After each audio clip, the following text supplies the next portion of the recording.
What up, nerds? My name is Leslie Smith. Welcome to The Nerdy Narrative, a channel where I talk about all of the things that I read. And today, Friday, happy Friday by the way, on Fridays I share things that I've finished since the last time I talked to you, things that I've started and still currently working on, and then what I plan to read next. Before we get into the books, as always, I want to give a huge shout out and thank you to the patrons of the Nerdy Narrative channel. Thank you so much for all that you do that helps make the channel what it is today. And to the rest of you, thank you. Thank you for being here. Thank you for watching. Thank you for hitting the like button to let me know that you're enjoying what I'm doing. Thank you so much to all of you who join into the discussion by commenting below and add further value to what I'm trying to do in these videos. Let's dive into the books that I've finished since the last time I talked to y'all. Let's start with Where Blood Runs Gold by A.C. Cross. This is a Western fantasy that I read as part of my allocation for the SPFBO competition. What really appealed to me, which was a complete surprise, I was not expecting it, there was no mention of it, is that this story is one that I would call grimdark. And my reason for this is the main character, Sheriff Errol Thorpe, is extremely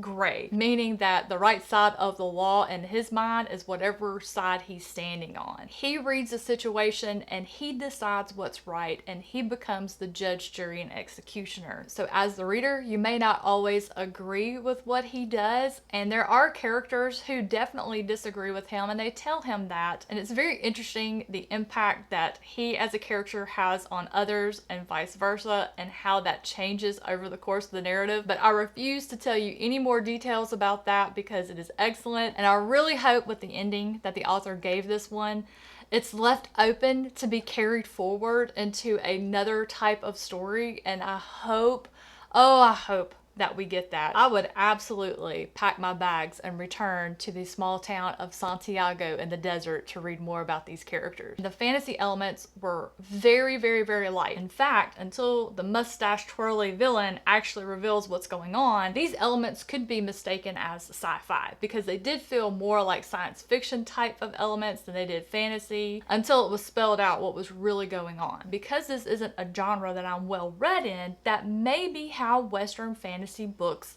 are. I will have to read more in order to find out. For me personally, this will be one that I will put under my grimdark recommendations, especially for those of you who love stories about the Wild West, because this one delivers in both of those aspects in spades. I also finished The Babysitter Lives by Stephen Graham Jones. Right now, this one is available only on audiobook, and the narrator is Isabella Starr LeBlanc. I was really hoping the author was going to pull something similar to what he did in the halfway mark of The Only Good Indians. I kept holding out that I was going to get one of those big twists or revelations that he's known for, or at least in the ones I've read of his previously, and that didn't happen. So for me personally, this one was just okay. It was very slow paced. The most interesting element to me was the history of the house. I almost wish that was the story we got instead of this one. With Stephen Graham Jones being a literary horror author, he had an underlying message or theme that he was going for here, and he did pull that off. And in order for him to be able to pull that theme off correctly, this was the method in which he chose to tell the story, which I am not going to tell you. That is something you read in the acknowledgments after you read the story. Even though The Babysitter Lives didn't measure up to some of my other favorites by Stephen Graham Jones, I'm still very, very excited to get my hands on the second book in the Lake Witch trilogy called Don't Fear the Reaper. If memory serves, that one is now going to be released at the beginning of February in 2023. Hopefully that one won't get pushed again. It was originally supposed to come out, I want to say in July of this year, and got pushed to February of next year, probably due to the Babysitter Lives release date. So the next book that I finished is Jen Williams' The Ninth Reign. I love this book. It's the first book in the Winnowing Flame trilogy. I'm also really excited because when I was going to Goodreads to write my review, I saw that Jen Williams has another trilogy that they've written. I believe that one is called the Copper Cat trilogy. It doesn't matter. It's on my list to read. I wish I had book 2, and no, I don't. It's a good thing I don't. If I had the second book in this trilogy, I likely would have started it immediately, and I cannot wreck my TBR any further, because did I wreck my TBR? Absolutely, absolutely. We'll get to that in a minute. What did I love about the Ninth Reign. I'm at war over what element I loved the most. I don't know if it was the world building and the history of this world, or if it were some of the characters that I love the most. It's funny to have that battle with myself because I'm a character-driven reader.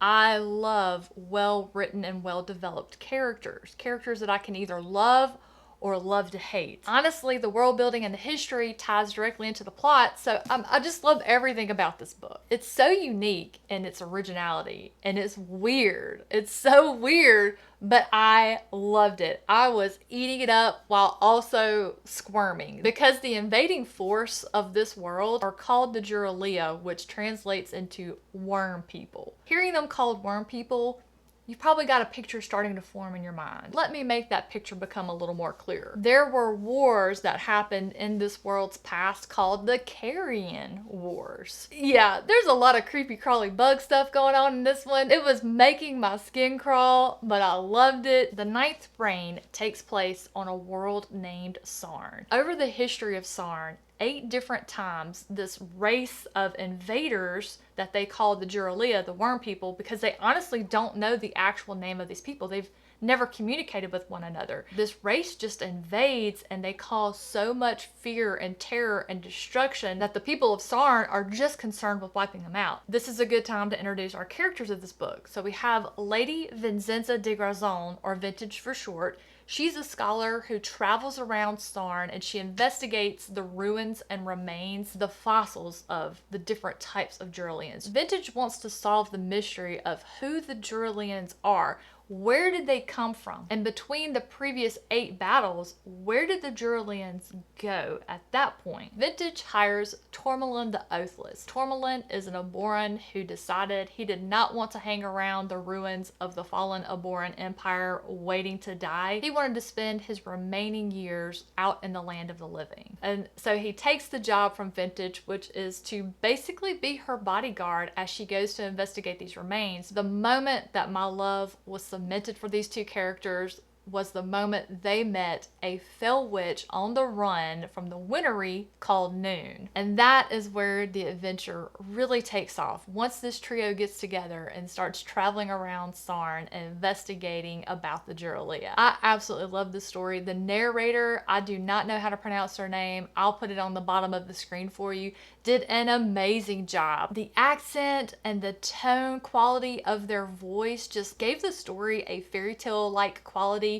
If you've ever watched a Disney movie, at the beginning, there's always a narrator that brings us up to speed as to the dark events that brought us to where we're going to start with our character. That's what it felt like to me, and I just absolutely loved it. It just really enhanced the reading experience. In addition to being a huge fantasy lover, if you also love to consume your books via audiobook, this one definitely needs to be on your list. I also finished DeathNote Volume 4, which I've already returned to the library, and Volume 5. I am still really enjoying this manga series. I'm doing a separate vlog video about that, so I won't take up any time here talking about it, except to say that I'm having a really good time reading it, and I think everything just kind of got spun about on its head. So I'm excited to get to Volume 6 to see if my predictions are correct. So hopefully I'll get that series finished in the next few weeks and get that vlog up for y'all if you're interested to hear about DeathNote. As far as short stuff, I've really been slacking on reading my short stories lately because I've had so many books that I've been reading for SPFBO and then getting geared up to read for SPSFC, which is the science fiction competition that is the sister to Mark Lawrence's self-published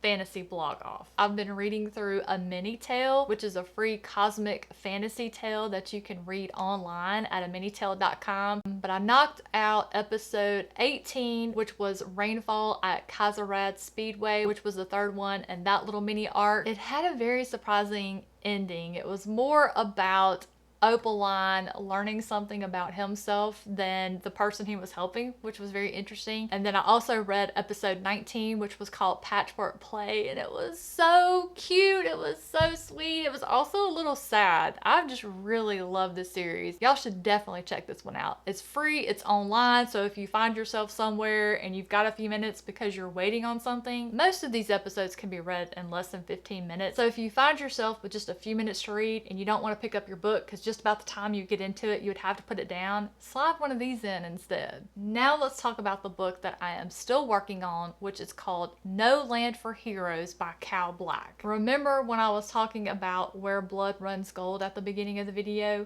Well, at the end of my written review, I mentioned how much I really enjoyed the Western setting and how I wanted to read more fantasy Westerns just to get a feel for what that subgenre is like. Author Cal Black read that review, saw that I wanted to read more, sent me a message and said, I got you fam, I have a fantasy Western I think you might would like, and sent me a link to the Goodreads description. I didn't even make it through the first sentence before I emailed Cal Black back and said, absolutely want to read, and then I bought it on my Kindle and I started it. Let me read you the first line of this book description for this fantasy Western, and you tell me if you wouldn't have immediately done the same. Mildred Berry is down to her last 4 bullets in a Wild West where the only things more dangerous than outlaws are dragons. What this description also doesn't tell you, our main character, Mildred Berry, or Millie for short, is an elf, an albino elf. Now, I'm only a few chapters in so far. I'm really enjoying the author's writing style. They're doing a wonderful job with the atmosphere. Being that it's a Wild West setting, I have a really good idea of what that world would look like in my mind. And so because it's a familiar setting, what becomes important to me is how the author builds the atmosphere. The first chapter opens, Millie is robbing a train. The reader is just instantly caught up in the pacing and the exhilaration of the moment, and it just got off to a great start. And as I'm reading it and loving it, I'm thinking, how are dragons going to fit into this world? And then I met one and I was like, oh, okay. That got me really curious about this world. I can't wait to see if the author is going to give me some sort of history as to how these fantasy elements exist in this setting. It could be as simple as these races were around since the beginning of time, and this is just a depiction of their progress through this era. I have no idea. That's the exciting thing about reading books, is just getting to experience the worlds these authors create for us. So I can't wait to read more about it and check in with you guys about No Land for Heroes by Cal Black. No Land for Heroes is actually the only book that I am reading at the moment, so let's get into what am I going to read next. As I already mentioned earlier, I will be continuing reading through the DeathNote manga series and adding to the vlog for that. I will also be reading this one, Razorblade Tears by S.A. Cosby. It is the Wine and Crime Book Club pick of the month for August. Our live show is tomorrow, August 27th at 1 p.m. Eastern here on the Nerdy Narrative. I am so bad about waiting to the last minute to read my book club picks. I just want to make sure I still have it fresh in my mind for the discussion. Please feel free to join us for the discussion if you've read this book. If you haven't read it, no worries. I always start off the live show with a brief non-spoiler summary, and I ask all of the folks in the chat to give their ratings for it so that you can get an idea of what all of the different readers in the group thought and hopefully help you make your decision. And so that will take care of all of my recent reads and what I plan to read next. Thank you all so much for watching.